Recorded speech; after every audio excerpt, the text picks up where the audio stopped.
Hey, what's up, guys? Today I want to talk about the Sigma FPL and FP and my time with them. I no longer have the cameras, but I did buy them new, so around like 2021. Had them for about 2 years. So starting off for the FPL, for 61 megapixels, it's a pretty great price. You can get around 1600 to 1800 with or without the EVF on eBay right now, which is pretty solid. I do think overall that the A7R4 is a better deal. Everything is self-contained. You get Sony autofocus, Sony lenses, that kind of stuff.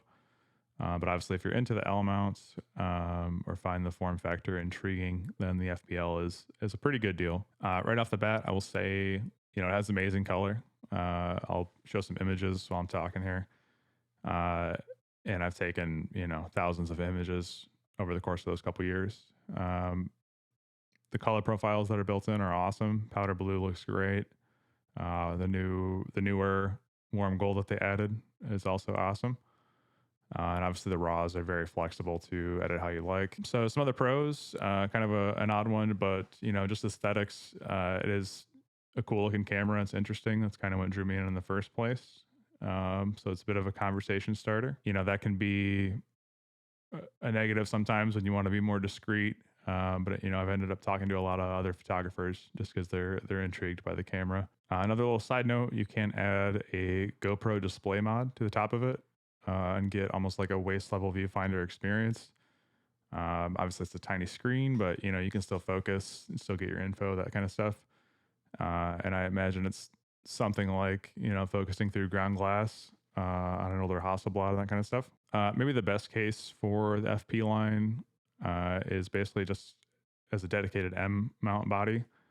It's a great way to use M glass. You just get an adapter, get a close focus adapter, and then it becomes kind of a cheaper alternative to Leica. When I had it, I primarily used the contemporary line of lenses. Honestly, I say 24, 35, 65, and you're basically done. The 65 is my favorite lens of the whole bunch. It was an awesome lens, but again, I sold all that, got away from it. I also had the 24 to 70 and the 85 Art, which are both great lenses. Bit disproportionate for the size of the Sigma FP, but it all works, and you're going to be using that size of a lens on a bigger camera either way. So the cinema DNG footage looks great. I'm not a huge video shooter, but if you're looking to get the raw video, it's a great way to do that. The FP is going to be perfect for that. You obviously don't need the FPL in that regard. There's not really a great recording solution for it. Obviously, you can do 12-bit 1080p just to the SD card, but if you want to do 4K, you're going to need an SSD of some kind. And actually, Dark Power Laboratory basically did the work for Sigma on that and engineered a really small compact SSD that will go on the side. That's probably your best solution if you're looking for that. All right, so quick cons. This camera's gotten a lot of criticism, so you've probably heard them elsewhere if you're looking at it. The E-shutter only.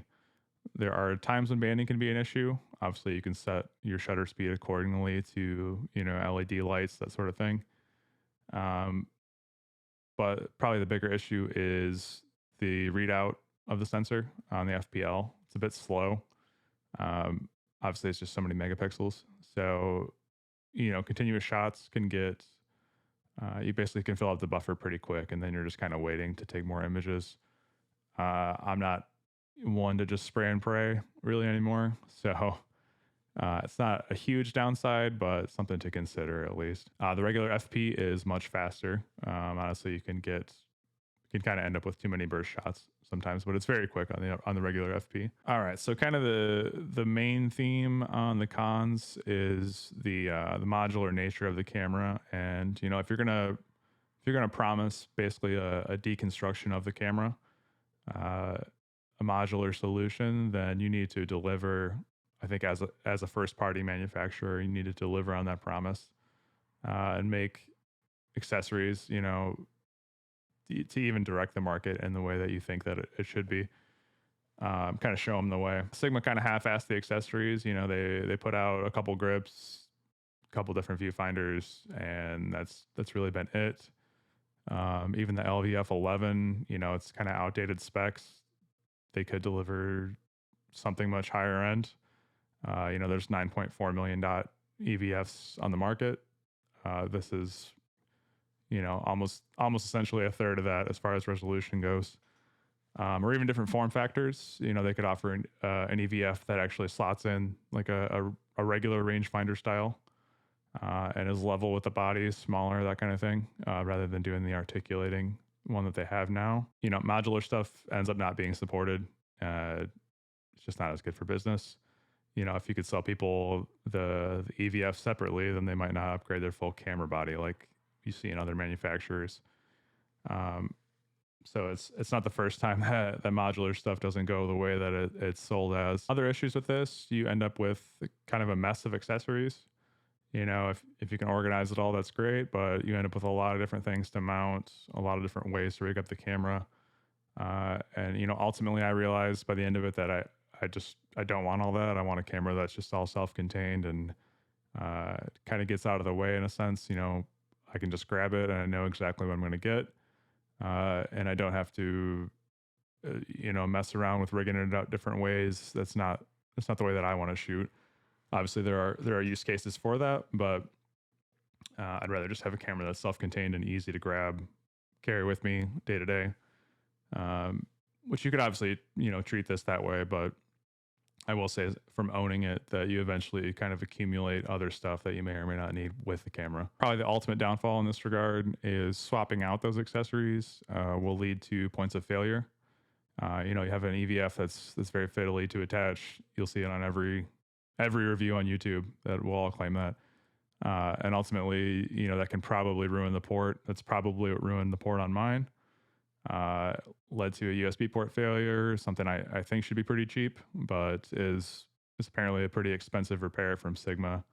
They have to send it to Japan, etc. So the modular nature again, if it was a relatively cheap repair cost, that'd be a pro for the camera, but introducing points of failure and having high repair costs is ultimately worse than just buying a camera that's not modular. Sigma, if you ever see this, if you want to rectify those issues, feel free to let me know in some way. So then finally, with all that said, I have a list of things that might pull me back into the FP line. Kind of the first camera that I actually loved. So features that bring me back to the system. First off, I've got phase detect at the level of the S5 II. I had S5 IIX for a while. It's pretty solid. It's not as good as Sony, but the S5 II is good for tracking, good for video. The FPL is not on that level, even though it was the first L-mount body with phase detect. It just does not track quite as well as that does. I would need a much faster readout. Again, I don't want to spray and pray, but in the situations where you do want to grab a shot, it's got to be able to handle it. The biggest one for me would be an even newer EVF. That's 9.4 million dots and mounts to the camera in a way that makes it similar to an actual rangefinder style camera. So level with the body. That would make it pretty much the perfect vehicle for me to just adapt M-mount glass and just keep it as my M-mount body, and not really bother with any of the L-mount stuff outside of that. That would make it pretty much a perfect camera for me. A way out there idea would be having the A7R5 style screen. It's probably not really possible on a body this small or this, weather sealed, locked together, that kind of stuff. But if there's going to be one out there thing, it would be that. It would make it, pretty much a perfect all-rounder for the camera. At least a tilting screen, And finally, it'd have to be, I think, to deliver on the initial promise of modularity and the deconstruction of a camera. I think all the accessories from prior models need to work on any new stuff. So that includes a Foveon body. If you want to actually, reward kind of faithful Sigma customers, I think that's the best way to do it. So all that said, that is kind of my experience, my time with the Sigma FP line. Like I said, it was first camera that I was really excited about and loved outside of the Sony stuff. And then ultimately I just had too bad of an experience to keep shooting with it. So that's going to be it for today. And thanks for watching, guys. Later.